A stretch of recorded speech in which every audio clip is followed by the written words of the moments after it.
ආයිබෝවන් වෘශ්චික ලග්න හිමියනේ අදත් මං ඔබ හමුවට එන්නේ ඔබගේ ජීවිතයේ කර්මයට අනුව ඔබට සිදුවිය හැකි විශේෂ වූ දෙයක් අරගෙනයි. ඔබ දන්නවා ඔබගේ ජීවිතයේ පළවෙනි උපත ඔබ මාස 9ක් 10ක් මව් කුසේ සිටමින් උපත ලැබීම. ජීවිතයේ දෙවෙනි උපතකුත් තියෙනවා. ඒ මොකක්ද ඒ උපත වෘශ්චික ලග්න හිමියනේ? ඔබගේ මෙතෙක් ඔබ ආරක්ෂා කළ රැක බලාගත්ත මව පියා අතහැර තවත් සහකරුවෙක් හෝ සහකරයෙක් සමග එකට එකතු වීම. ඒක අපගේ සමාජීය වචනයෙන් විවාහයට පත්වීම. මිනිසෙකුගේ දෙවෙනි උපත කියන්නේ විවාහය. තවත් පැත්තක වෙන පැත්තකටත් අපිට ගන්න පුළුවන්. විවාහ වෙන්නේ නැත්තම් පැවිදි ජීවිතයට පත්වීම තමයි දෙවෙනි උපත. දැන් මම මේ කතා කරන්නේ විවාහය. ඔබගේ ජීවිතයේ දෙවෙනි උපත ගැන. වෘශ්චික ලග්න හිමියනි ඔබ දැනටමත් ආස ඇති. ඔබට ඔබගේ විවාහ ජීවිතය තුළ ඔබ මෙතෙක් අවිවාහක නම් මොන වගේ අනාගත විවාහ සහකරුවෙක් සහකාරියක් ඔබට ලැබෙයිද කියලා. ඔබ දැනටමත් විවාහයට පත් වෙලා ඉන්නවා නම් මගේ ස්වාමියා හෝ බිරිඳ කොයි වගේ ගතිගුණ තියෙන කෙනෙක්ද කියලා හඳුනගන්න ඔබ කැමැත්තෙන් ඇති. මං කර්මයට අනුව කර්මය කියලා කියන්නේ මොකද්ද? ඔබගේ පෙර ආත්මවල ඔබ කරපු පව්පින් කුසල් අකුසල් අනුව ඔබ මේ ආත්ම භාවයේ තුල තමාගේ ජීවිතයේ දිවෙන උපත සඳහා සොයාගත්ත සකස් කරගත්ත පින්පව් අනුව ලකුණු කරගත්ත තැනැත්තා තැනැත්තිය ගැනයි මම මේ කරුණ කියන්න යන්නේ. ඒ නිසා මෙය ඔබට බොහෝ ප්‍රයෝජනවත් වේවි ජීවිතයේ සාර්ථකත්වය උදෙසා. මන්ද ජීවිතයේ තුල මේ ස්වභාවය අනුව කෙනෙකුට තනියම ජීවත් වෙන්න අමාරුයි. එවැනි තනියම ජීවත් වෙන්න ඔබ පහසුකම් ඔබ සලසා ගන්නේ පෙර ආත්ම භාවයන් වල ඔබගේ තියෙන රාගය, මෝහය, ද්වේෂය දුරු කරමින් එන කෙනෙක් නම් පමණයි. ඔබට තනියම ගිහි පැවිදි ජීවිතයකට එකතු වෙලා යන්න පුළුවන් වෙන්නේ. එහෙම නැත්නම් ඔබ රාගය, මෝහය, ද්වේෂය තුල පින් කරමින් එන කෙනෙක් නම් අනිවාර්යයෙන්ම මේ ආත්මය තුලදී තව කෙනෙක් හා බැඳෙනවා. ඒ බැඳීම ගැනයි මම මේ කතා කරන්නේ. වෘශ්චික ලග්න හිමියනේ ඔබගේ කර්මයට අනුව ඔබට හම් වෙන පළවෙනි බිරිඳෝ ස්වාමියා ගැනයි මම මේ කියන්නේ. මීට ඉස්සෙල්ලා පොඩි මතක් කිරීමක් කළොත් ඔබ බෞද්ධයෙක් විදිහට දන්නවා. ඒ භාග්‍යවත රහත් ගෞතම සම්මා සම්බුදු පුත්‍රයන් වහන්සේ අනේ පිරිසුදුතුමාගේ ලේලියට විවාහයට හමු වෙන බිරින්දෑවරුන් 7 දිනක් ගැන කියලා තියෙනවා කියලා ඔබ දන්නවා හොඳට. ඔබ එයත් මතකයේ තියාගන්න මම මේ කියන කතාව ඔබට කියද්දී. ඒ ඔබට හරි ලේසියෙන් තේරුම් ගන්න පහසුකම් ඇති කරන්න පුළුවන් ඒ චින්තන ක්‍රියාවලියත් බුදුදහම තුළ ඔබට ලැබෙන. පළවෙනි බිරිඳ. මෙය බොහෝ වෙලාවට අර බුදුරජාණන් වහන්සේ වදාළ ළමා තැනී වගේ චරිතයක්. කියන්නේ ගෙදරදී හොඳට ඇඳගෙන පැළඳගෙන ලස්සනට ඉදමින් අනිත් අයට විධානය දෙමින් වැඩ ගන්නා කෙනෙක්. වැඩ කරන කෙනෙක් නෙමෙයි. ගෙදර කිසිවක් වැඩ සිද්ධ වෙන්නේ නැහැ. ඇය උවතින් වෙන්නේ ගෙදර සාමයේ බිඳ වැටීම පමණයි. හරි කුහක හිතක් තියෙන්න පුළුවන්. අධික ලෙස තරහ යන කෙනෙක් වෙන්න පුළුවන්. ඇත්තටම ක්‍රියාකාරී වෙන්නේ හාම්දුවෙක් හෝ හාම් පුතෙක් ලෙසට. බොහෝ වෙලාවට මෙවැනි කෙනෙක් වෘශ්චික ලග්න හිමියන්ට බොහෝ වෙලාවට හමුවන්නේ තමාගේ මව් පාර්ශවයේ හෝ මවගේ සිත් බොහෝ ලෙස කඩාවට්ටපු පෙර ආත්ම අකුසලයන් වලට. බලාගෙන ඉද්දි මවට ගෙදරදී දුක දුන්න, වේදනාව දුන්න, මව සතු දේවල් හොරෙන් හෝ බලෙන් හෝ ඉඩකඩම් දීපල ලියාගත්ත. මව් පාර්ශවයේ විශේෂයෙන් මවගේ මවට ගෞරවයක් නැතිකම අනිත් අයට බොහෝ විදහලා පෙන්නපු අන් අයගේ ඉඩකඩම් දීපල හොරෙන් අරගත්ත ඒ මවකට දීපු අකුසලයක ප්‍රතිඵලයක් විදියට ජීවිතය තුළ දුක විඳින්න ලැබෙන එක අවස්ථාවක් තමයි මේ වෘශ්චික ලග්න හිමියන්ට මෙවැනි භාර්යාවක් හෝ ස්වාමියෙක් ලැබීම. අපි දැන් මේ කතාව හොඳට අහමු වෘශ්චික ලග්න හිමියනි. ගෙදරදී හොඳට ඇඳ පැළඳගෙන හාමුදුරුවා කාම්පුතෙක් ලෙස හැසිරීමෙන් ඇය ඔහු ගෙදර කිසි වැඩක් නොකරමින් අන් අයට විධාන දෙමින් ළමා තැනී වගේ වැඩ කරනවා. තමා අකමැති කිසිවෙකු තම නිවසට එනවට කැමති නැහැ. හැබැයි ඔහු ඇය තුළ උද්‍යෝගිමත් බව කඩිසරකම තියෙනවා. හැබැයි නිතර වෙනස් වෙන සුළු කෙනෙක්. එක ස්ථාවරක ඉන්නේ නැහැ. එක ප්‍රතිපත්තියක ඉන්නේ නැහැ. තරහ වැඩි. තම මව සමග විරසක වෙන කෙනෙක්. තම මවට බනින කෙනෙක්. තම මව ගෙදරින් එලවා දාන්න පුළුවන් කෙනෙක්. තරහ ගියාම කුහක හිතක් ඇති වෙන කෙනෙක්. තම මවට නොසලකා සිටිනවා. කතා නොකර සිටිනවා. තම ස්වාමියාගේ බිරිඳගේ මවට පවුලට සලකන්න ස්වාමියාට හෝ බිරිඳට ඉඩ දෙන්නේ නැහැ. ඒ නිසාම ජීවිතේ බොහෝ කාලවලදී මේ පුරුෂයා හෝ බිරිඳ බොහෝ දුක් කරදර වලට මුහුණ පාන්නට සිදු වෙනවා. ඇයට ලැබෙන දරුවෝ වැඩි වාසනාවන්ත නැහැ. මෙහෙකාර ආදීන්ට වරක් කුළුපඟ වෙනවා. එහෙත් වරක් නුරුස්සනවා. ඇයගේ ඔහුගේ හිතේ ඇතිවන අධික තරහ වෛරය කුහකම නිසාම ගෙදර සම්ඩු සරුවල් වලින් පිරී යනවා. කතා බහ අඩු වෙනවා. ඒ නිසාම විවාහය එතරම් වාසනාවන්ත නොවෙන්න පුළුවන්. අබු සැමියන් අතර නිතර විවාද සහිත වෙනවා. තම ගෘහ හා විවාහ ජීවිතයේ පවත්වාගෙන යාමට බොහෝ කරදර විඳීමට සිදු වෙනවා. ඇය ඔහු අධික ඇවිදිලි තියෙන කෙනෙක් වෙන්න පුළුවන්. ආගමික භක්තිය නැහැ. ජීවිතයේ පසු කාලය ලෙඩ රෝග වලින් පිරුණු ඊතා දුක් කරදර සහිත කාලයකට මුහුණ දෙනවා. තමාට ඉන්න තියෙන තැන් පවා නැති වෙන්න පුළුවන් අවස්ථාවන් වලට මුහුණ දෙනවා. ගේ දොර ඉඩකඩම් දීපල නැති වෙලා යන්න පුළුවන්.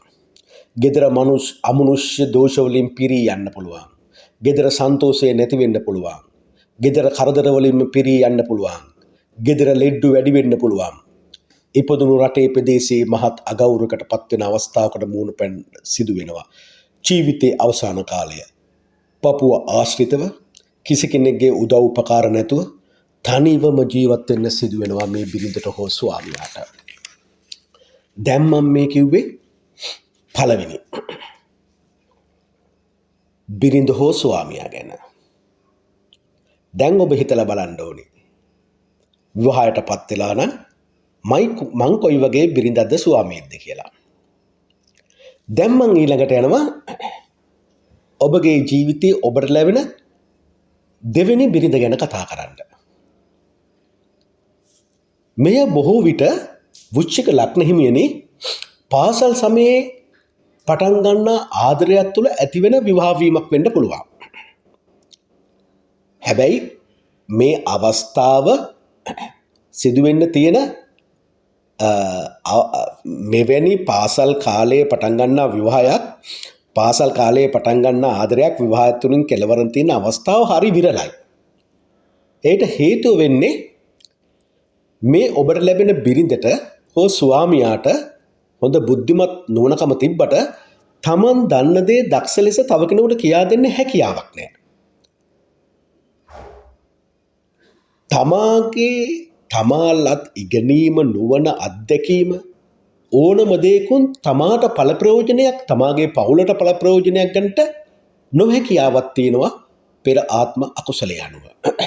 ඒට හේතු වෙන්නේ පෙර ආත්ම භාවයන් වලදී තමා රාජ්‍ය සේවයේ වැඩ කටයුතු කරද්දී රාජ්‍ය සේවයේ ආයතන වලින් හොරා කෑමේ අකුසලයක්. ඒ වගේම තමන් දන්න දේ තමන් ගැන තියෙනවා ඒ දන්න දේ ෂෙයා කරගෙන නැහැ රටේ උන්නතියට අනිත් අයගේ යහපතට. ඒ නිසා මෙවැනි ආදරයන් විවාහයන් තුලින් කෙලවර වීමට තියෙන අවස්ථාව තරමක් විරලයි. ඒ නිසාම දැන් මම මේ කියනවා ඒ දෙවෙනි බිරිඳ. ඇත්තට මේ දෙවෙනි බිරිඳ හරියට මේ ආදරය කරන්න හොඳට දන්න කෙනෙක්. කුඩා ළමෙක් වගේ තමාගේ ස්වාමියා සැමියත් එක්ක එකතු වෙලා විහිළු තහළු කරමින් ආදරේ ලබමින් තුරුල් වෙමින් උකුලේ වාඩ වෙමින් අන්න එහෙම ජීවත් වෙන්න කැමති කෙනෙක්. නිතරම ඕන දෙයක් ආදරෙන් ඉල්ලන්නේ. ඔහු ඇය ඉගෙනුමක් තියෙන බුද්ධිමත් නුවණ තියෙන අයෙක්. මෙම විවාහයේ බොහෝ විට කෙලිසෙල්ලමින් ආදරයේ ලෙන්ගතුකම් වලින් පිරුණු සතුටු විවාහයක්. ඇය ඔහු මෙවැනි ගතිගුණ වලින් යුත් තැනැත්තියක් හෝ තැනැත්තෙක් වීමට ඉඩකඩ තියෙනවා. නිර්භීත, ඍජු, උද්‍යෝගිමත්, වේගවත් ගතිගුණ වලින් යුත් තැනැත්තියක්. ඕ තැනැත්තෙක්. පරහිත් දන්නා නුවණක් තියෙනවා. ඒ කියන්නේ තව කෙනෙක් ගෙස් කරන්න පුළුවන්. තව කෙනෙක් ගැන දිහා බලලා යා මේ වගේ කෙනෙක් කියලා හිතන්න පුළුවන් යම්කිසි අධ්‍යාත්මික බල ශක්තියක්. පෙර ආත්මවල භාවනා කරගෙන එන ශක්තියක් ඔහු ඇය තුළ තියෙනවා. ඍජු හිතවත් භාවයෙන්, මධ්‍යස්ථ ගනුදෙනු භාවයෙන් යුක්ත අයෙක්. එනම් ස්වාමියාට බිරිඳට තව අයෙකුට විශ්වාසය කඩ නොකරන අයෙක්. ආශ්‍රය කරන්නන්ට තම භාර්යාවට ස්වාමියාට ඉතා හිතවත් වෙනවා. වටිනා රාජකාරී වගකීම් දැරීමෙන් ආණ්ඩුවේ තනතුරු දැරීමෙන් ආදායම් ලැබීමට වාසනාව තියෙනවා. ආගම සම්බන්ධව පුළුල් ඥානයක් තියෙනවා. නිදහස් ස්වභාවික චින්තකයෙක්. හෘදය ආසිත රෝගවලින් පීඩා විඳීමට සිදු වෙන්න පුළුවන්. විශේෂයෙන් පැණි රහට තෙල් සහිත කෑම වලට මේ කින තැනැත්තාව තැනැත්තිය රුචිභාවයක් දක්වන්න පුළුවන්. ලෝභ නැතුව වියදම් කරනවා. දෙයක් වියදම් කරලා පස්සේ ලබන්න ඕන කියලා හිතන කෙනෙක්.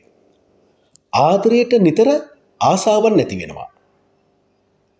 සංගීතයට හිතවත් වෙනවා. ජීවිතයේ පසු කාලය ධනයෙන් ආරූඪ වෙන කෙනෙක්. ධනය තියෙන කෙනෙක්. යම්කිසි අධ්‍යාත්මික බලශක්තියකින් යුත් තීක්ෂණ චින්තකයෙක්. ඇත්තටම සුන්දරයි මේ යුවතිය හෝ මේ තරුණයා. මේ ස්වාමියා හෝ බිරිඳ. ගැටලුව තියෙන්නේ තමන් දන්න දෙයින් තමාට ඵල ප්‍රයෝජනයක් ලබන්නට බැරි වෙන ගතිය. මගේ අත්දැකීම් අනුව දහස් ගණන් කේන්දර බලලා මගේ තියෙන අධ්‍යාත්මික ශක්තිය ජ්‍යොතිෂ දැනුමත් අනුව මේ තවදුරටත් විග්‍රහ කරන ගියොත් මේ වගේ විය හැකියි. අර සමහර අය ඉන්නේ මං උන්ට ඉගෙනගෙන දැන් ගෙදරදී වැඩ කරන්නේ නැහැ. අම්මට උදව් උපකාර කරන්නේ නැහැ. ගෙදරට උදව් උපකාර කරන්නේ නැහැ. ඉගෙනීමම විතරයි. එයා හිතනවා මං හොඳට ඉගෙනගෙන අම්මට හොඳට සලකනවා කියලා. ඉගෙන ගත්තට පස්සේ අම්මට සලකන්න ඕන කියන අදහස අතහැරලා දානවා. තමාගේ ගෙදර අමතක කරනවා. අම්මව අමතක කරනවා. අන්නේ වෙන අකුසලයකුත් මෙතනදී පෙර ආත්මවල ඔබ කරලා තියෙනවා. මේ ආත්මෙදිත් ඔබ කරමින් තියෙනවා නම් ඔබට මේ පාසල් සමයේ පටන් ගන්න ආදරේ විවාහයෙන් කෙලවර වෙන්න තියෙන අවස්ථාව විරලයි කියලායි මම මේ කියන්නේ. ඒත් එක්කම දැන් මම මේ කතා කරන්නේ ඔබගේ ජීවිතය තුළ ඔබට ඊළඟට ලැබෙන තුන්වෙනි බිරිඳ හෝ ස්වාමියා ගැන. මේකත් හරි ලස්සන කතාවක්. මෙතන තියෙන්නේ අනෝබෝධයයි හතුරුකමයි එකතු වීමක්. අනෝබෝධය කියන්නේ රැවටීම, හතුරුකම කියන්නේ දේවේශය. මුලාව සහ දේවේශය එකතු වීමක්. ඒ ඊට දරුණුයි. නිතරම ඔබගේ මතයට විරුද්ධ වෙන කෙනෙක්. හැබැයි මේ බිරිඳට හෝ ස්වාමිට හැකියාවක් තියෙනවා. තරහ වුණාමත් යාළු කරගන්න පුළුවන් හැකියාවක් තියෙනවා. නිසා මේ වගේ කෙනෙකුට අවුනාම ලේසියෙන් බේරෙන්නත් බෑ. මේක තියෙන බහනකම ප්‍රතිඵලය තමයි විවාහය තුළ නිතරම රෝග පීඩා ආදියෙන් දුක් විඳින්නෙක් හෝ විඳින්නෙක් බවට පත් වෙන්න පුළුවන්. ඒට හේතු වෙන්නේ පෙර ආත්ම භාවයන් වලදී විවාහයට පත් වෙලා ඉද්දිමි තමාට සුදුසු නැසි පහත් මෙහෙකරුවන් සේවක සේවිකාවන් සමග සමදකම් ඇති කර ගැනීමේ අකුසලයක්. අවාසනාව ගෙන දෙන දුක් සහිත රෝගාවලින් පීඩා විඳීමට මේ බිරිඳට හෝ ස්වාමියාට සිදු වෙනවා. දෙදෙනා අතර නිතර මතභේද, ගුටි බැට හුවමාරු වීමට ඉඩ තියෙනවා. මම මේ කතා කරන්නේ මේ කියන තුන්වෙනි බිරිඳගේ ඒ කියන්නේ විශේෂයෙන්ම ඔබගේ මතයට විරුද්ධ වන ඒ බිරිඳගේ හෝ ස්වාමියාගේ ගතිගුණ ගැන 68 මායම් දන්න සූර මායම් දන්න කෙනෙක්. ලේසියෙන් පරද්දන්න බෑ මේකට අහු වෙනවම තමයි. විශේෂයෙන් වෘශ්චික ලග්න හිමියන් මන් දන්නවා මේ වගේ අයට අහු වෙනවා. පහත් මිනිසුන් සමග රහස් සම්බන්ධකම් පවත්වනවා. තම ස්වාමියා හා බිරිඳ හරි අම්බ කරන දේ පර පිරිමින්ට පර ස්ත්‍රීන්ට වියදම් කරනවා. නැත්තම් හංග ගන්නවා. හැබැයි වෙළඳාමට දක්ෂයි. අයි 68 මායම් තියනවා කිව්වනේ. අන් අයට පෙනෙන්න ආගමික අනපනත් වලට යටත්ව කීකරුව ජීවත් වෙන බව පෙන්නනවා. සීට්ටු දාන්න, සල්ලි පොලියට දෙන්න, ඒ වගේ වැඩවලටත් දක්ෂයි. ඒ තුලින් ලාභ ලබන්න පුළුවන්. මොකද මේ තැනැත්තියට පුළුවන් ඕනම තරහ කෙනෙක් යාළු කරගන්න. කියන්නේ එවැනි මුදුමුලක් ගතියකුත් තියෙනවා. ඒ වගේම තමයි අවශ්‍ය ඕනම වෙලාවකදී තම ස්වාමියාගේ සහයෝග ලැබීමේ යම්කිසි වාසනාවක් භාගයක් තියෙනවා. හැබැයි ස්වාමියට අවශ්‍ය කරන ආහාර පිළිල කරද්දී විශේෂයෙන් මේ කාන්තාව තුල තියෙන්නේ ඒ දවසට අවශ්‍ය දේවල් උදේ හදාගෙන ෆ්‍රිජ් එක දාලා ඒව රත් කර කර කන්න දෙන ගතියක්. ඒකට නිතරම සම ස්වාමියාට තව ස්වාමියාට බිරිඳට කන්න වෙන්නේ පිරුණු කෑම. සමහරට ස්වාමියා බිරිඳ මේකට කැමති වෙන්නේ නැහැ. නමුත් ඒකට ඒ බලපෑමට යටත් වෙන්න සිදු වෙනවා. ස්වාමියාගේ බිරිඳගේ කෑම බීම දුක සැප ගැන වැඩි සොයා බැලීමක් නැහැ. තමුන්ගෙම වැඩ සල්ලි හම්බ කිරීමෙන් වැඩ තමයි බලන්නේ. ස්වාමියාට කන්න වෙන්නේ අර පරණ කෑම රත් කර කර. මෙතනත් හේතු වෙනවා ස්වාමියා හා බිරිඳ අතර තියෙන අවබෝධය කඩා වැටීමට. සූදු වැනි ක්‍රීඩා කරන්න. පොඩි මුදලක් දීලා ලොකු මුදලක් අතර ගන්න බොහොම කැමති වෙනවා මේ බිරිඳ හෝ ස්වාමියා. ජීවිතේ අවසාන කාලය සියලු දේවල වැරදි තේරුම්ගෙන කා සමගත් මිත්‍රව මුදු මොලොක් ගතෙන් කටයුතු කරන්න කැමති වෙනවා. හැබැයි මේ බිරිඳට හෝ ස්වාමියාට විශේෂයෙන්ම යටිබඩ ගර්භාෂය තුනට ආශ්‍රිත රෝග තත්ත්වවලින් පීඩා රෝග පීඩා ඇති වෙන්න පුළුවන්.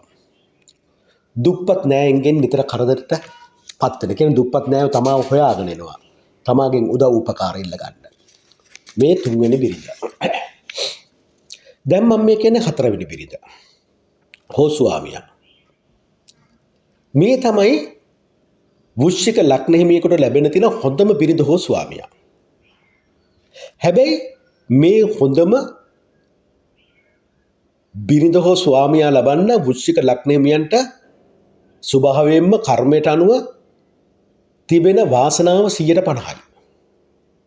දැන් වෘශ්චික ලග්න හිමියනි ඔබ දන්නවා ඔබට ජීවිතේ වැදගත්ම හොඳම තමාව පීඩාවට පත් නොකරන තමාව රැකබලා ගන්න තමාගේ කරදරෙක්ද නිතරම තමන් ළඟ ඉන්න බිරිඳක් හෝ ස්වාමියෙක් ලැබෙන්න තියෙන අවස්ථාව 50%යි.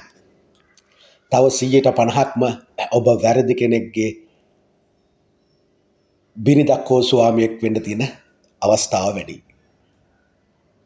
අන්න ඒ තමයි වැදගත්ම පොයින්ට් එක සලකුණ. අනික ඔබ ඔබගේ ජීවිතයේ විවාහය තීරණය ගද්දී නිතරම වෘශ්චික ලග්න හිමිනි ඔබ දෙගිඩියාවකට ආවේ නැද්ද? මෙයා මට හරියයිද නැද්ද? මෙයා මට හරියයිද නැද්ද? එතකොට එවැනි අවස්ථාවක තීරණයකට ආවොත් ඔබ තව කෙනෙක්ගෙන් උපදේශක් ඉල්ලලා විවාහය කරගත්තොත් මොකද වෙන්නේ? ඔබ දුකටපත් වෙනවා. ඇයි? තව කෙනෙක්ගෙන් අහලා ගත්තේ. නමුත් ඔබම වරදින්න හෝ හරියන්න ඔබම තීරණය ගත්තා නම් ඒ දුක ඔබට ඇති වෙන්නේ නැහැ. ඒ ශක්තිය ඔබ ඇති කරගන්න ඕනේ. මොකද මේක අර බුදුරජාණන් වහන්සේ වදාළ 16 බිරිඳක්. 16 ස්වාම පුරුෂයෙක්. මොකද මේ 16 බිරිඳක් 16 ස්වාම පුරුෂයෙක් කියලා කියන්නේ? තමා තනි වෙන හැම මොහොතකම තමාට අවශ්‍ය වෙන හැම මොහොතකම තම ළඟින් ඉඳගෙන තමාට ශක්තියක් වෙන බිරිඳක් හෝ ස්වාමියෙක් කියන කතාව. ඒ නිසා අපි දැන් අහලා බලමු ඔබගේ කර්මයට අනුව. දැන් මේ ભેදේ ලැබෙන හැටිත් මම කියන්නම්කෝ. නිතරම ප්‍රතිවිරුද්ධ පාක්ෂිකෙන් ඔබ පිරිමියෙක් නම් නිතරම කාන්තාවකගේ දුකට පිහිට වුණු කෙනෙක්. රාගයේ මොහොය දෙවේශයට අහු නොවි. රාත්‍රී බසෙන් බැසපු කාන්තාවකට ගෙදර යන්න ඔබ උදව් කරනවා. හැබැයි ඔබ කිසිවක් බලාපොරොත්තු වෙන්නේ නැහැ. එතන රාගිකුත් නැහැ, මෝහිකුත් නැහැ, දෙවේශීකුත් නැහැ. ඔබ පිරිමියෙකුට උදව් කරන කාන්තාවක් විදියට කිසිම දෙයක් බලාපොරොත්තු නොවි. රාගයවත් මොහොයත් දෙවේශයත් විතර නැහැ. අන්නේ කරපු කුසලයක් මතුවෙනවා මෙතනට ඔබට හොඳ කෙනෙක් ලැබෙන්න. නිරන්තරයෙන්ම ඔබ පෙර ආත්ම භාවයන් වලදී තමාගේ ස්වාමියා බිරිඳ වෙනුවෙන් කැපවීම. තම ස්වාමියා බිරිඳ හැර වෙන කිසිවෙකු නොපැතීම. අන්නේ කුසලයක් ඔබට හේතු වෙනවා මෙවැනි ස්වාමියෙක් බිරිඳක් ලැබෙන්න. කියන්නේ ඔබ අධ්‍යාත්මික බල ශක්තියෙන් යුතුව පංචශීලයේ ආරක්ෂා කරගෙන ජීවත්ව පෙර ආත්මවල බිරිඳක් හෝ ස්වාමියෙක් වීමට තියෙන අවස්ථාව වැඩි. ඔහු ඇය බොහෝ විට දාසිය බිරිඳක් ස්වාමියෙක් වෙන්න පුළුවන්. ඒ කියන්නේ ඔබට අවශ්‍ය හැම මොහොතකින්ම ඔහු ඇය ඔබ පිටුපසින් සිටිනවා. යෝධ කදම්බයක්සේ ඔබව තනි කරන්නේ. ඔහු ඇය තීරණ ගැනීමේදී දෙගිඩියාවකට පත්වන බිරිඳක් හෝ ස්වාමියා. එතකොට මේ හම්බෙන බිරිඳ හෝ ස්වාමියා දෙගිඩියාවකට පත් වුණාම මුශ්‍රික ලග්න හිමිනේ නිතරම අපිට සිදුවෙන්නේ තව කෙනෙක්ගෙන් උපදේශයක් ගන්නනේ. ඒ උපදේශ ගන්න කෙනා වර්ග තුනකට මට මේක පෙන්නනවා. දැන් මේ හොඳම බිරිඳටත් දෙගිඩියාවක් ඇති වෙනවා. ඒ දෙගිඩියාවක් කියන්නේ තීරණයක් ගැනීමේදී මොන තීරණයද ගන්න කියලා. මෙතනදී ඔහු ඇයට 3 දෙනෙක් උදව් කරනවා. එක්කෙනෙක් මේ විවාහය හොඳින් පවත්වාගෙන යන්න. ඒ කියන්නේ සත්පුරුෂ කල්යාණ මිත්‍රයෙකුගේ උදව්වක්. දෙවෙනි එක්කෙනා නිතරම ආස කරනවා බිරිඳයි ස්වාමියා අතර ගැටුම් ඇති කරලා ඒව දිහා බලන් ඉන්න. බොහෝ විට උදව් ගන්න කෙනා බිරිඳෝ ගැහණු කෙනා හෝ පිරිමි කෙනා ඔහුගේ ජීවිතය තුලත් එහෙම බිරිඳ හා ස්වාමියා අතර ගැටලු තියෙන කෙනෙක්. ඒතර තව කෙනෙකුට මේ පීඩාව දෙන්න කැමති වෙනවා වෘශ්චික ලග්න හිමිනේ. එතකොට ඔබ බිරිඳක් හෝ ස්වාමියක් විදියට තම මිතුරන් ආශ්‍රය කරද්දී හොඳින් සැලකිලිමත් වෙන්න ඕන. එවැනියාගෙන් උපදෙස් ගත්තොත් ඔවුන්ගේ උපදෙස් වෙන්නේ ඔබයි බිරිඳ අතර ගැටුම් ඇති කරන්න. නැත්තම් බිරිඳෝ ස්වාමියාව තමාගේ පැත්තට ගන්න. දෙවෙනි එක තමයි මිත්‍යා දෘෂ්ටික යාළුවෝ ඉන්නවා. ප්‍රශ්නයක්ද ගැටලුවක්ද? අපි අහවල් තැනක් තියෙනවා එතනට කියලා පේනයක් බලමු. එහෙම නැත්නම් අමනුෂ්‍යකෙකුගේ උදව්වක් උපකාරයක් ගමු. අන්න නොදන්නා දිවුරු පස්සේ ලෝගුණ යනවා. එතනත් ඔබ විපතටයිපත් වෙන්නේ. ඒ නිසා ඔබ නිතරම හිතන්න ඕනේ. ඔබ උපකාරය ගන්න ඕනේ සැබෑවටම අර්ථවත් විවාහ ජීවිතයක් ගත කරන පවුලකකින්. මිත්‍රයෙකුගෙන්, මිතුරියකගෙන් කියන කතාව තමයි මම මේ කියන්නේ. එතකොට ඔබට වර්ධින්න තියෙන අවස්ථාව ඉතාම අඩුයි. මම මේ දැන් කියන්නේ මේ දාසි බිරිඳ ස්වාම පුරුෂයාගේ ගති පැවතුම් වෘශ්චික ලග්න හිමියෙකුට ලැබෙන්න තියෙන හොඳම කෙනාගේ පැහැදිලි නුවණක් තියෙනවා. ශරීරයේ හා හිතේ පිරිසුදුකම තියෙනවා. ආධ්‍යාත්මික බලය තියෙනවා. සියුම් කඩිසර බවක් තියෙනවා. මේ සියලු දේ වලින් සම්පූර්ණ වූ කෙනෙක්.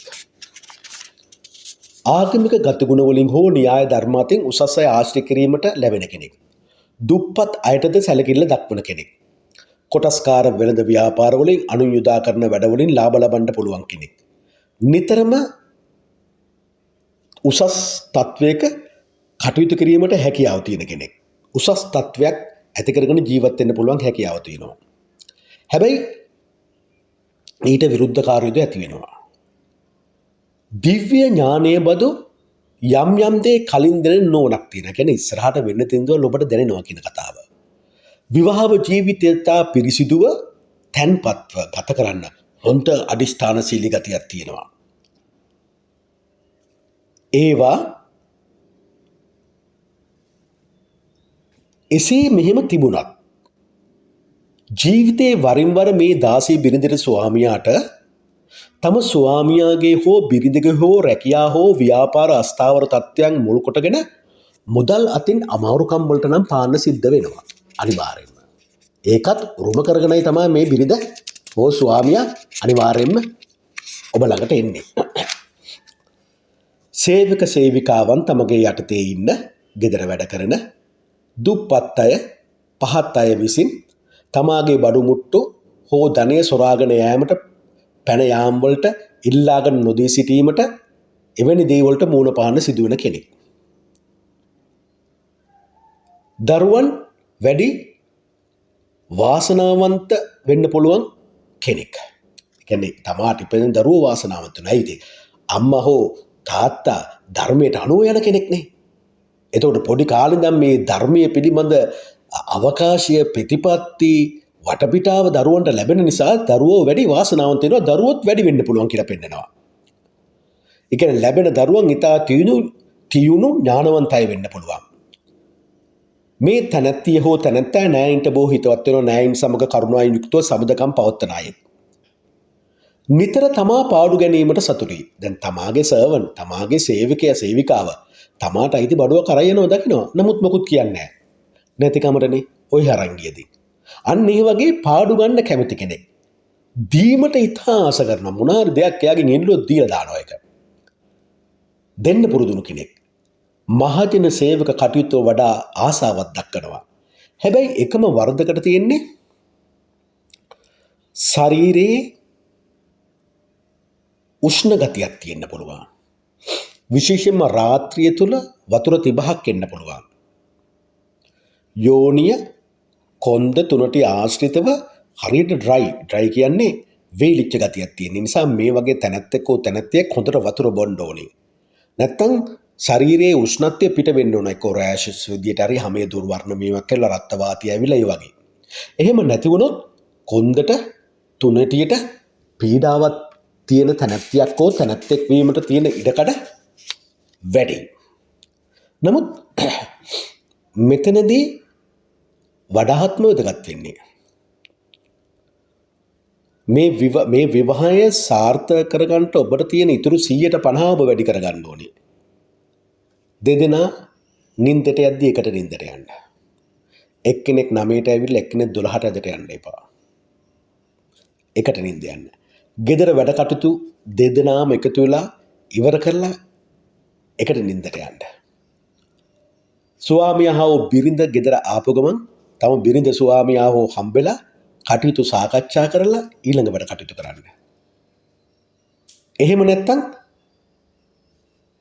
එවැනි දේවල හිඩසක් තිබුණොත්, ગેප් එකක් තිබුණොත් අර ඔබ දෙදෙනා අතර තියෙන කායික මානසික සම්බන්ධතාවයන් අඩු වෙන්න පුළුවන්. එසේ නොවීමට වග බලා ගන්න. මොකද උපතින්ම වෘශ්චික ලග්න හිමියා අනෝබෝධයෙන් මානයකින් තමාට හැම දෙයක්ම අන්තිම මොහොතේදී කරගන්න පුළුවන් කියලා වැඩ කරන කෙනෙක් නිසායි මම එසේ උපදෙසක් දුන්නේ. දැන් මම මේ කතා කරන්නේ ඔබට ලැබෙන ඊළඟ බිරිඳෝ ස්වාමියා. පස්වෙනි කෙනා. මෙයාගෙන් නම් බොහොම පරිස්සම් වෙන්න ඕන. අනෝබෝධය, මිත්‍යා දෘෂ්ටික නපුරු අයගේ අදහස් වලට ගොදුරු වී ජීවිතයේ නිශ්චාර අසාර්ථක කරගන්නා බිරිඳක් හෝ ස්වාමියෙක් වීමට තියෙන ඉඩකඩ වැඩි. රහසින් නිතර පව් කරන කෙනෙක්. නිතර රහසින් පව් කරන්න දක්ෂ වෙනවා. පෙන්නන්න පව් කරන්නේ නැහැ. නමුත් ඇතුළතින් පව් කරනවා කියන කතාවයි මම මේ කියන්නේ. දූ කෙලියට නරක පැතිවලට සමාජයේ තුල නොපිළිගන්නා දේවල් වලට ලොල් වෙනවා. මිත්‍යා ලබ්ධික වෙනවා. බෞද්ධෙක් නම් බුදුරජාන් වහන්සේට බුදු පහන තියලා ඒ තුලින්ම නොදන්නා දෙවරුන්ටත් පහන් තියන්න පුළුවන්. ඒක තමයි මිත්‍යා ලබ්ධිකය. තමාට තමා ගැන විශ්වාස නැහැ. නිතරම අමනුෂ්‍යයන්ගේ පිහිට පතාගෙන යනවා. ධර්මයේ තුලින් එපිටට යනවා. නිකමට හරි කනට ඇහුනොත් අහවල් තැන්ට ගිය නිසා මේ වගේ පූජාවක් කරලා මං මේ වගේ දෙයක් සාර්ථක වුණා කියලා ඇහිල්ලක් බැහිල්ලක් නැහැ. දුවලා ගියා එතනට. ඇත්ත බොරුව විදියට ගන්නවා, බොරුව ඇත්ත විදියට ගන්නවා. සුවකීය ආගමට පවා විරුද්ධව කතා කරන්න, ක්‍රියා කරන්න කැමති වෙන බිරිඳක් හෝ ස්වාමියෙක්. ලැබෙන භාර්යාව හෝ ස්වාමියා ගුණවත් නැහැ. ගුණවත් බව රැඳෙන්නේ පංචශීලිය තුල. ගුණවත් කෙනෙක් සමග මේ බිරිඳට ස්වාමියට ජීවත් වෙන්නත් බෑ. හිතන්නකෝ ඔබ ගුණවත් කියලා වෘශ්චික ලග්නෙමියනේ. ඔහු ඇය ඔබට ලැබෙන ගුණවත් නැත්නම් ජීවත් වෙන්න පුළුවන්ද? යක්ෂයෙකුටයි දිව්‍යෙකුටයි එකට ජීවත් වෙන්න පුළුවන්ද? යක්ෂයෙකුටයි මිනිස්සෙකුටයි එකට ජීවත් වෙන්න පුළුවන්ද? ඒ ඔබම තීරණය කරන්න. යක්ෂයෙක් එක්ක ජීවත් වෙන්න පුළුවන් යක්ෂයෙකුට විතරයි. එහෙනම් ඔබත් නරක කෙනෙක් බවට පත් වෙන්න ඕන. හැබැයි එහෙම අවස්ථාවක මම මගේ කේන්ද්‍ර පරීක්ෂාවන්වලදී දැකලා තියෙනවා. ඔහුගේ ඇයගේ ගති පැවතුම් මෙසේ විය හැකියි. මොනම දෙයකට හෝ ඉක්මන් තීන්දුවලට ඉක්මනින් බහින කෙනෙක්. දෙපිටි කාට්ටු වැඩවලට දක්ෂයි. එකිනෙකා කොටවන්න. රහසින් වැඩ කරන්න දක්ෂයි. කියන්නේ රහස් වැඩවලට දක්ෂයි. නඩු හබවලින් බේරෙන්න කූට උපක්‍රම දන්න කෙනෙක්. විටක තනිව වාසය කිරීමට කැමති වෙනවා. ඔත්තුකාරීන් යොදවා තොරතුරු එක්රැස් කරන උපක්‍රම වලට දක්ෂ වෙනවා. යන්ත්‍ර මන්ත්‍ර ගුරුකම් වැනි භූත අමනුෂ්‍ය බලවේග තුලින් තම දියුණුව උදා කර ගැනීමට පිහිට පැතීමට වඩා කැමති අයෙක්. අනිත් අය නොකරන අමාරු වැඩවලට වැඩි ආසාවක් දක්වනවා. අන්‍යයන්ට අලාභ කර හානි කර ධනෙ ඉපීමට සූර වෙනවා. ඒවට උත්සාහ කරනවා. ඇවිදින තරමට ලාභ ලබන කෙනෙක්. නමුත් ජීවිතයේ අවසාන කාලය මේ අමනුෂ්‍ය දෝෂයක් පත්තු වීම නිසාම හදිසි දරුණු මරණයකට මුහුණ පෑමට සිදුවන අවස්ථාවන් බොහෝ වැඩි.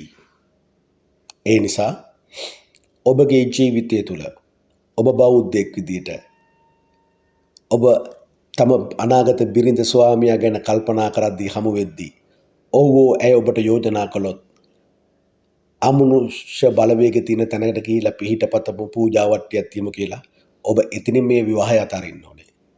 නැත්තම් පුදුමාකාර දුකක් ඔබට ජීවිතයේ අවසාන කාලේ විඳින්න වෙනවා. ඒ වගේම ඔබ ඊළඟ ආත්මයටත් යන්නේ සුගතිගාමි වෙන්න නෙමෙයි. එක්ක අසරු ලෝකයක නිරයක ඉපදෙන්න.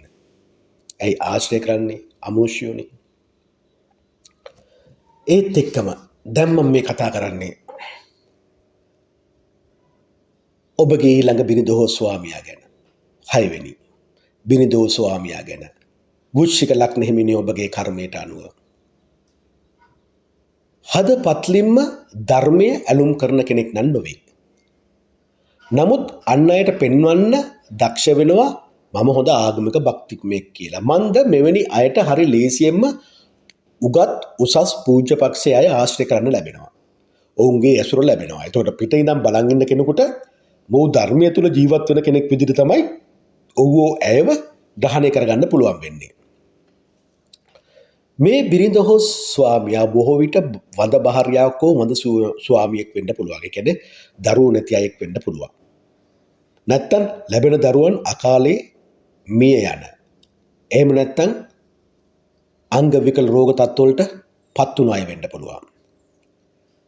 මේ ස්වාමියා බිරිඳ පාප ක්‍රියාවලට හරි ඉක්මනින් රැවටෙන කෙනෙක්. ඒ කියන්නේ අනවශ්‍ය පුරුෂ ආශ්‍රයන් ස්ත්‍රී ආශ්‍රයන් ඇති කරගන්න පුළුවන්.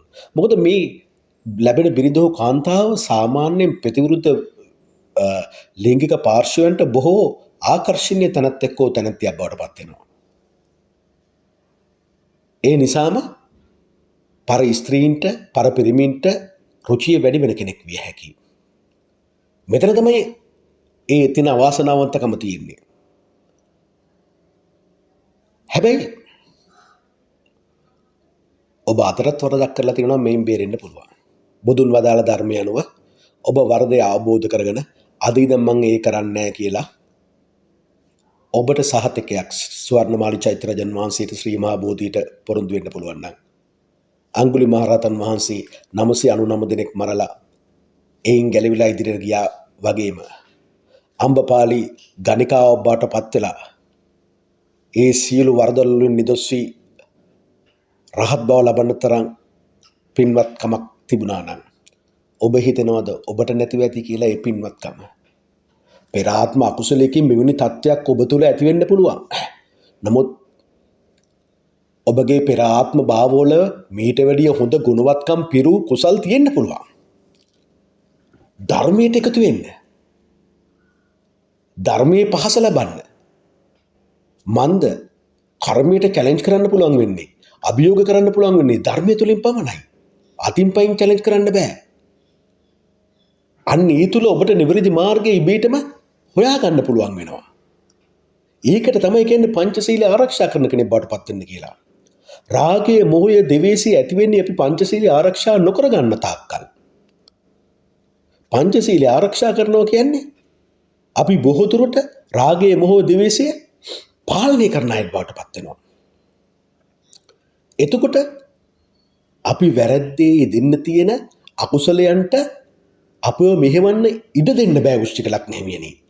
එතකොට අපිව වැරදි මාර්ගයේ යවන අපිව කාමයේ පැත්තට බර කරන අකුසලයන් පිටිපස්සට යනවා. ඉස්සරහට එන්නේ අපිව ධර්ම මාර්ගයේ යවන කුසලය. ඒකයි මම නිතරම කියන්නේ. අපි බෝධි පූජාව කරන්න පුළුවන්. බෝධි පූජාව පැය එකමාරක් සිත ඒකාග්‍රතාවයකට පත් කරගෙන කරනවා. එතකොට ඉතිරි පැය 22 අපි කොහෙද ඉන්නේ? රාගයේ, මොහයේ, ද්වේෂයේ වෙලුණු සමාජයක් එක්ක ඉන්නේ. නමුත් ඔබ පංචශීලය ආරක්ෂා කරනවා කියන ස්ථිර ප්‍රතිපත්තියකට આવොත් මොකද වෙන්නේ? ඔබ පැය 24 තුළම නිදොස් පුද්ගලයෙක් බවට පත් වෙනවා. කර්මය සුද්ධවන්ත කෙනෙක් බවට පත් වෙනවා. එතකොට පුළුවන් ද පෙර ආත්ම කර්ම වලට, පෙර ආත්ම අකුසල් වලට ඔබ අහපත යවන්න බෑ. මන්ද ඔබ මේ ආත්මය කරන පෙර පින් කුසල් පෙරට ඇවිල්ලා ඔබගේ පහුගිය ආත්ම වලින් එන අකුසල් යටපත් කරලා දානවා, එළවල දානවා, පරාජය කරලා දානවා. අන්න ඒ තමයි බුදුරජාන් වහන්සේ කිව්වේ අප්‍රමාදීව ධර්මයට පැමිණෙන්න, ධර්මයේ යෙදෙන්න කියන කතාව. ඒ සඳහා තමයි බුදුරජාන් වහන්සේ වදාළේ ශ්‍රද්ධාව ඇති කරන්න. බුදුරජාන් වහන්සේගේ අවබෝධය කිසි කෙනෙකුට නොසලවන්න බැරි සිතකින් යුතුව ඔබ ඒ අවබෝධය දිවි හිමියෙන් රකින්න කෙනෙක් බවට පත් වෙන්න. අප ගෞතම බුදුරජාන් වහන්සේගේ බුද්ධ ශ්‍රී මුඛයෙන් දේශනා කළ සී සද්ධර්මයෙන් නිතර මෙනෙහි කරන්න. ඒ මෙනෙහි කරන දේවල් ජීවිතයට ගලපාගෙන ජීවත් වෙන්න. එදා අපි වගේ ඉපදී සාරිපුත්ත මහරහතන් වහන්සේ, මහ මොග්ගල මහරහතන් වහන්සේ, මහ කශ්‍යප මහරහතන් වහන්සේගේ පරම්පරාව මේ සසර දුකෙන් මිදුනේ අපි වගේ මිනිස්යන් වෙලා ඉපදිලා. අපි සාරිපුත්ත මහරහතන් වහන්සේ, මහ මොග්ගලන් මහරහතන් වහන්සේ, මහ කශ්‍යප මහරහතන් වහන්සේගේ පරම්පරාවෙන් පැවැත්ෙන ඒ මහ රහත් ආර්ය ශාවක සී සංඝරත්නය අනුගමනය කරන අය බටපත් වෙන්න ඕනේ. ඒ අය අනුගමනය කරද්දී පංචශීලයේ රකින්න ඕන. ශීක බල ධර්ම ගුණ වඩන්න ඕනේ. ඒ තුල අපිට ප්‍රඥාව ඇති වෙනවා, ත්‍යාගශීලීවන්තකම ඇති වෙනවා. ඒ නිසා ඔබට මේ දේ හරි ගස්ස ගන්න පුළුවන්. දැනටත් ඔබ අමාරුවේ වැටිලා නම්, ඔබ අකුසල් මාර්ගයේ යනවා නම්, මම මේ කියපු විදියට ඔබ හිතන්න පටන් ගන්න. ඔබ එතනින් නිදොස් වෙනවා. ඒත් එක්කම මම මේ කියන්නේ මෙහි දැන් කියපු ඒ 6 වෙනි බිරිඳගේ ස්වාමියාගේ ගති පැවතුම් විනිවිදයන කතා ශක්තියක් තියෙනවා. හැබැයි වරකට සැරපරුසයි.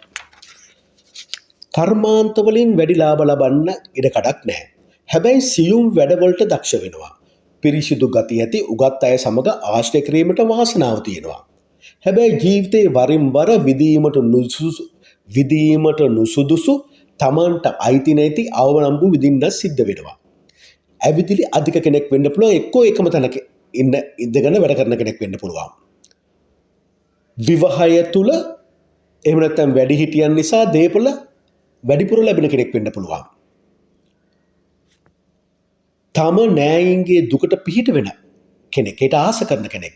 ජීවිතේ වෘත්තීන් දෙකකට වැඩිය කරලා ආදායම් ලැබීමට භාග්යක් වාසනාවක් තියෙන කෙනෙක්. හැබැයි මේ තනත්තගෝ තනත්තියගේ විවාහය කඩා වැටීමට හේතුව ඇති වෙන්නේ වාසනාවේ මදකම නිසා.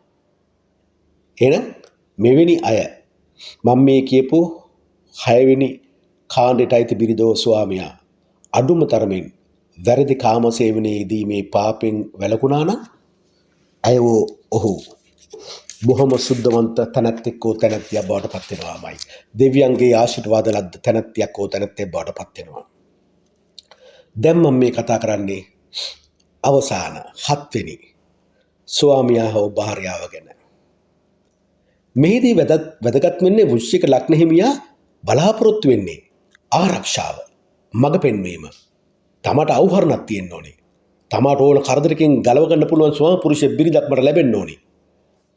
අදිසිය මට අසනීපයක් වුණත් අපිව ජීවත් කරන්න පුළුවන් හැකියාවක් තියෙන කෙනෙක් බවට පත් වෙන්න ඕනේ. අන්නේ වෙනි ආරක්ෂාව, පියකකුන් ලැබෙන ආරක්ෂාවක් තමයි බලාපොරොත්තු වෙන්නේ. මොකද වෘශ්චික ලග්න හිමියාට මවකගෙන් ලැබෙන්න තියෙන ආරක්ෂාව ලබන්න තියෙන බිරිඳක් ස්වාමියක් ලබන්න තියෙන අවස්ථාව අරිම විරලයි. නමුත් පියෙක්ගෙන් ලැබිය යුතු ආරක්ෂාව ලබන්න පුළුවන් ස්වාමියෙක් හෝ බිරිඳක් හෝ ලබන්න තියෙන අවස්ථාව වැඩි. ඔහු හෝ ඇය වෘත්තිමය වශයෙන් දක්ෂයෙක්, නායකත්වයේ තියෙන අයෙක්, වගකීම් දැරීමට හැකි අයෙක්, සිය ඥාති වර්ගයාට මඟ පෙන්වන කෙනෙක් බවට පත් වෙන්න පුළුවන්. බොහෝ දානමාන පින්කම් කරන්න කැමති අයෙක් වෙන්න පුළුවන්. ඔහු ඇයගේ ගතිගුණ හොඳ සිහි කල්පනාවෙන් යුතුව, ක්‍රියාශූරත්වයක් ඇතුව, සුපරීක්ෂාකාරීව දියුණුව සඳහා කටයුතු කරගෙන යන අයෙක්.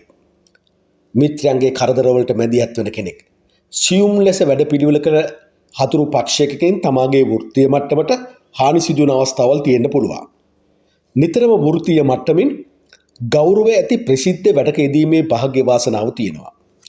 එක වෙලාවකට තද නීතිගරුක යුක්තිය ඉෂ්ට කරන කෙනෙක් බවට පත් වෙනවා.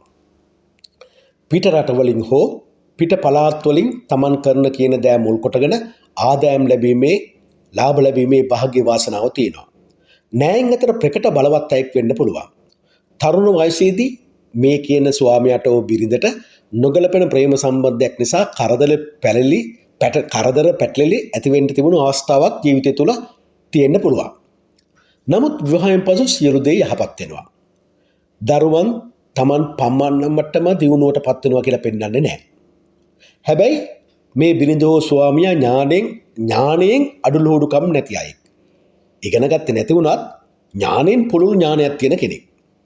වෙළඳාමේ සූරයෙක් හෝ වෙළඳ ගණිතයේ දක්ෂයෙක් වෙන්න පුළුවන්. හැබැයි බොහෝ විට මේ බිරිඳට ස්වාමියාට තම මව්පියන්ගේ න්‍යායින්ගේ ඵල නොලැබී යනවා. තම මව්පියන්ගේ න්‍යායින්ගේ ඵල නොලැබී යනවා. ජීවිතය තුළ එක අවස්ථාවක පවා හෝ තමාගේ රැකියාවට, ජීවත් වීමේ මාර්ගයට හානි සිදුවන අවස්ථාවන් තියෙන්න පුළුවන්.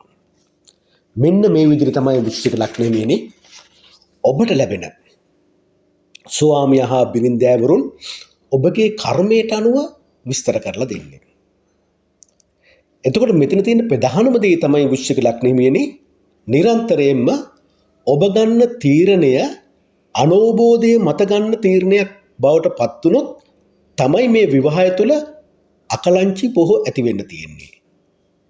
ඒ නිසා අවබෝධයට අනුව ඔබ තීරණය කළොත් ඔබගේ විවාහ ජීවිතය තුළ ඔබට අලාභයක් හානියක් සිදුවන්නේ නැහැ.